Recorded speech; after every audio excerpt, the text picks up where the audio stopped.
ẹ̀yin olólùfẹ́ Olóyinka TNT ẹ kú dédé wòye kó bójú ọjọ́ ṣe rí. ọ̀rọ̀ threesome yìí kò tí ì tán o, mo rò pé ó ti tán ni o. Pẹ̀lú nǹkan tí mo rí pé ó dà pé 50% obìnrin tó wà nílé ọkọ ló ń ṣe threesome níta. Kí ló dẹ̀ fà? Ẹ̀yin ọkùnrin ẹ gbìyànjú láti mọ obìnrin tẹ́ ẹ fẹ́ sílé. Ìgbéraga èmi ni baálé ilé òun ló ń kóyà jẹ yín. Nígbà míì tíyàn bá máa mú ọ̀bọ á ṣe bí ọ̀bọ. Nígbà míì kẹ́yìn gan ó dá kẹ́yìn gan wà submissive. Nígbà míì kò ń ṣe gbogbo ìgbà ni ó fi jẹ́ pé obìnrin nígbà míì ó yẹ kẹ́ ẹ wà submissive láti lè extract àwọn fact kan lẹ́nu ìyàwó yín. Ó yẹ kẹ́ ẹ wà submissive láti bring ara yín sí level ìyàwó yín, kẹ́ ẹ lè mọ ìyàwó yín, kẹ́ ẹ lè jẹ́ ọ̀rẹ́.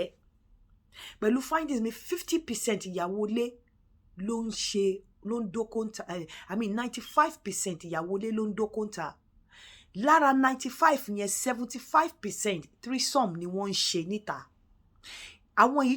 Lára 75% yẹn 30% ló bá ọkọ ẹ̀ sọ, ló fi idea sọ fọ́kọ ẹ̀, ṣùgbọ́n tọkọ ẹ̀ gbé parí àbí tí ò tiẹ̀ gbà tó dẹ̀ jẹ́ pé wọ́n dẹ̀ rọra fílẹ̀, wọ́n á máa ṣe nǹkan tó fẹ́ ṣe nínú ilé. Ìta gangan náà ti ń gbádùn sexual life wọn pẹ̀lú threesome. Ọ̀pọ̀lọpọ̀ àwọn ìyàwó yìí ti ẹ̀ ń fi owó fún obìnrin míì láti bá a lọ sí ọ̀dọ̀ àlè láti jọ dó wọn pọ̀ torí nǹkan tó ti mọ́ wọn lára ni.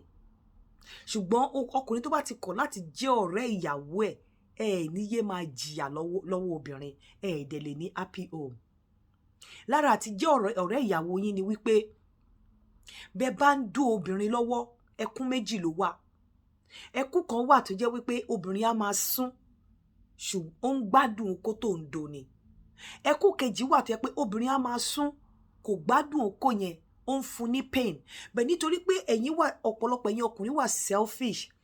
Dẹ̀ jẹ́ ọ̀rẹ́ ìyàwó yín, mọ body system ìyàwó yín, tí ẹ understand sex gan, understand okó àti òbò dídó. Ṣùgbọ́n ní tiyín gbogbo ẹkún obìnrin bá ń sun ó ń gbádùn ẹ̀ ni torí pé ẹkún yẹn gangan ó ní tó ń ṣe lára tiyín. In fact ní tiyín ẹ̀yin máa ń fẹ́ kóbìnrin sunkún gan-an. Ìyẹn ló máa jẹ́ kókó tiyín máa lè kẹ́dẹ̀ máa ṣiṣẹ́ kó dẹ̀ yẹ kó rí bẹ́ẹ̀. Torí ọ̀pọ̀lọpọ̀ ìgbà tí obìnrin bá ń sunkún kò gbádùn okó yín, ẹ̀ ń fún ní pain ni. Dẹ̀ jókòó kẹ́ wò pé ẹ̀yin nìkan ń dó obìnrin, ẹ̀ ń fún ní pain. Ó dẹ̀ ń dó méjì pọ̀ níta. Ọkùnrin kan dẹ̀ ń dó àwọn méjèèjì. Ọkùnrin tó máa dó obìnrin méjì wọ́n á lò tó 2-3 hours.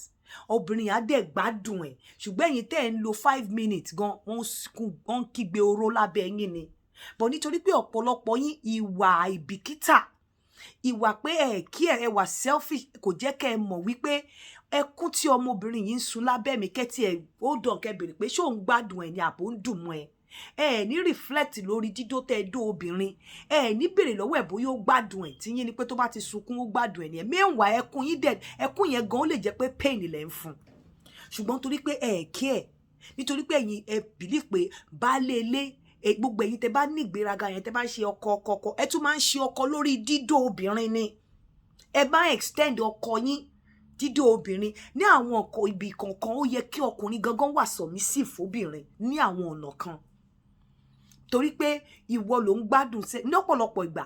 Ẹni ìwò tí ọkùnrin bá ti fọwọ́ fi kí okó ẹ̀ bọ̀, ẹni àwọn bó bá ṣe á gbádùn ẹ̀ bó kó ṣe gbogbo ìgbà lóbìnrin ń gbádùn ẹ̀.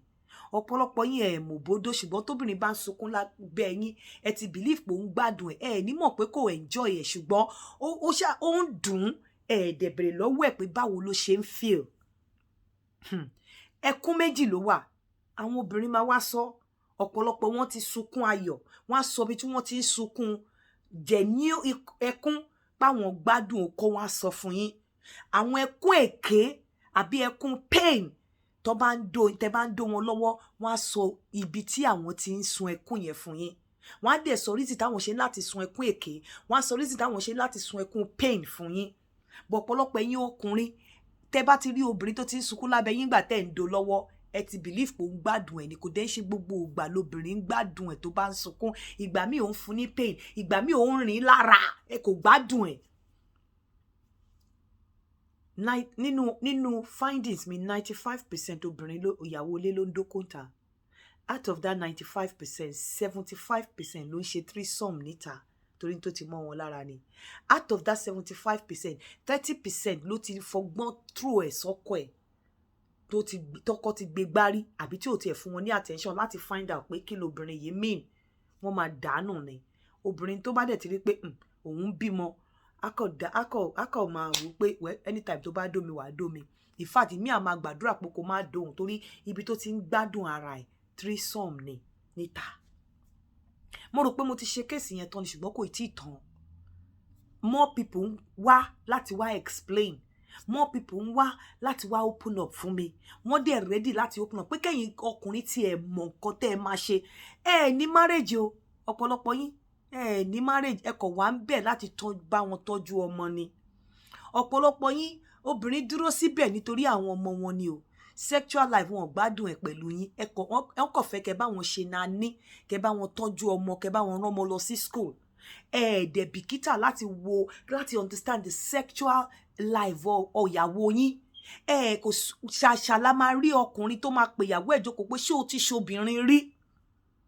Ṣàṣàlá máa rí ọkùnrin tó máa pè ìyàwó ẹ̀ jókòó tiẹ̀ kí fẹ́ gbọ́ pé ìyàwó yín ti dóko kan rí kó tó dó yín. Dẹ̀ fi ń ṣera yín ni o. Àwọn obìnrin yìí ò gbádùn yín o. Gbogbo àwọn pé kò ń ṣe gbogbo ẹ̀ ni ó jẹ̀ ní o. Kò ń ṣe gbogbo ẹ̀ ni wọ́n ń gbádùn ẹ̀. Ìmí wà tó yẹ pé pain ló ń fún wọn o. Ìmí wà tó yẹ pé wọ́n kàn fẹ́ ṣe pé kò ṣáà kó ṣì ẹ̀ dìde kò believe pé àwọn ń gbádùn ẹ̀. Wọ́n ò gbádùn yín o. Àwọn tó ń gbádùn ọ̀pọ̀lọpọ̀ wọn ló ń fowó ra obìnrin míì mọ́ra wọn tí àlejò ń dún àwọn méjèèjì pọ̀. Ọ̀pọ̀lọpọ̀ ló ń gbádùn okó méjì pọ̀ ṣùgbọ́n ọ̀dọ̀ tẹ̀yin tẹ́ jẹ́ ọkọ wọn ò gbádùn yín o. Because ọ̀pọ̀lọpọ̀ yín ò kí ń ṣe ọ̀rẹ́ ìyàwó yín. Ọ̀pọ̀lọpọ̀ yín nǹkan tó mentality tó wà lórí yín ni pé ọkọ ló lórí aya. You must have a good attitude. Ìwọ gógó tó dẹ̀ ń béèrè good attitude lọ́wọ́ obìnrin. Ìwọ go ò ní positive attitude. Ìwọ go ò ní good attitude. Ìwọ gógó gbogbo ara ìwọ ọ̀pọ̀lọpọ̀ ẹ̀yin ọkùnrin ń rùn. Nínú ara yín wọ́n rí pé ẹ lẹ́kọ̀ọ́. Wọ́n rí pé nílùú afọ́jú nínú fámílì ẹ ìwọ ló ọba wọn. Ìwọ tó dẹ̀ jábá wọn ọkùnrin tó máa ní obìnrin kò lẹ́kọ̀ọ́ àbí obìnrin kò ní training àbí obìnrin ò bọ̀wọ̀ fóun. Ẹ lọ béèrè àwọn àbúrò tiẹ̀ lóbìnrin nílé ọkọ mélòó náà ti fẹ́ tán ti fílẹ̀. Ẹ lọ wádìí fámílì yẹn. Ọkọ mélòó ilé ọkọ mélòó náà ti lọ. Èyí tó wà nílé ọkọ ẹ̀ ìyàwó mélòó lọkọ ti fẹ́ lé lórí. Ṣé òun àti ọkọ tí ẹ̀ ń ṣèṣe ọkọ àti ìyàwó ní ọkùnrin tó máa dúró fẹ́ train ní ìyàwó ilé ẹ̀.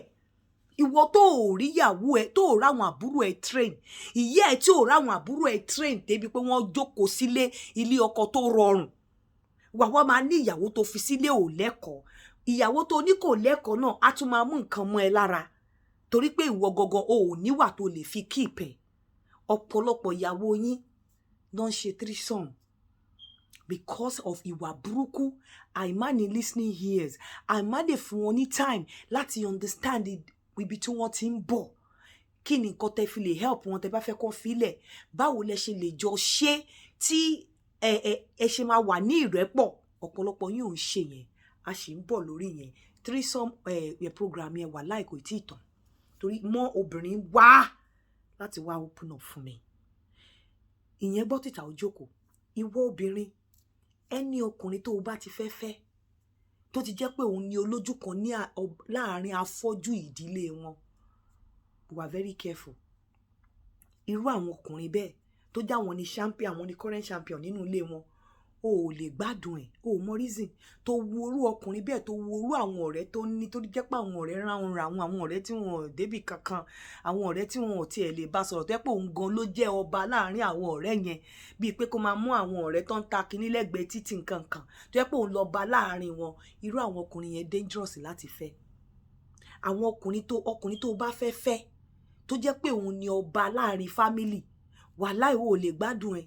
Torí pé kò lè lólùbẹ̀rù, kò sẹ́ni tó lè fẹjọ́ ẹ̀sùn nítorí pé kí ni ọwọ́ ẹ̀ change kékeré tó ń jọ lójú wọ́n ní gbogbo ọ̀yà ló ń pe tiẹ̀ lódù.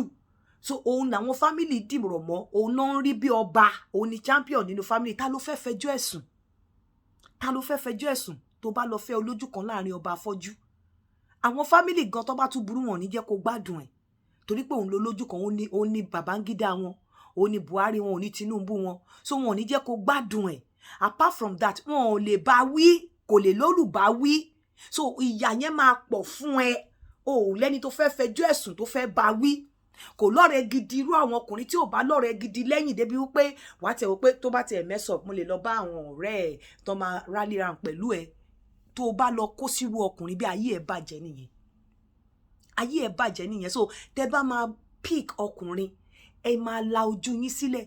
Olójú kan lọ bá láàrin àbá afọ́jú ọkùnrin, it's a no.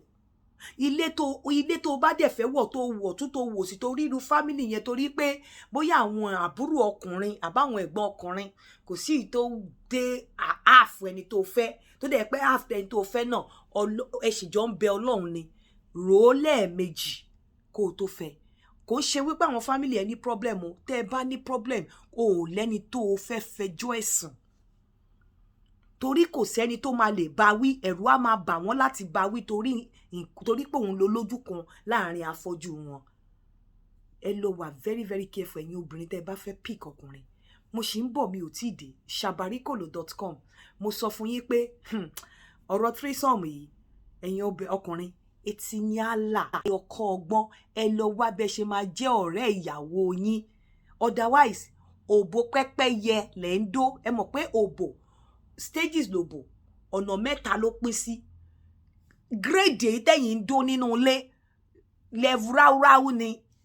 Èyí tí wọ́n ń dó níta tó fi ń ṣe threesome ta, ìyẹn gangan ojúlówó òbò. Ẹ gbọ́ winiwini sabarikolo.com.